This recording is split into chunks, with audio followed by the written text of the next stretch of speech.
ये गत वर्ष 2024 जुलाई मास 1 तारिख आरंभ होता ये जी अष्टम दिन अष्टम पाड़ी रे पहुंची एवं एथिरे देखिया गले समुदाय 8031 दरखास्त ये विगत दिन मानक आसी एवं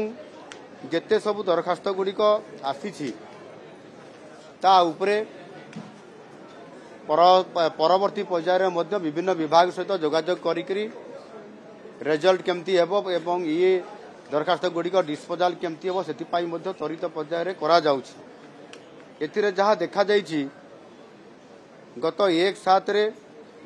1420 दरखास्त रिसीव हेतिला एवं डिस्पोज हेछि आपनकर 1280 अर्थात 90% वर्तमान सुधा तार डिस्पोज हेछि ए केस मानन करे।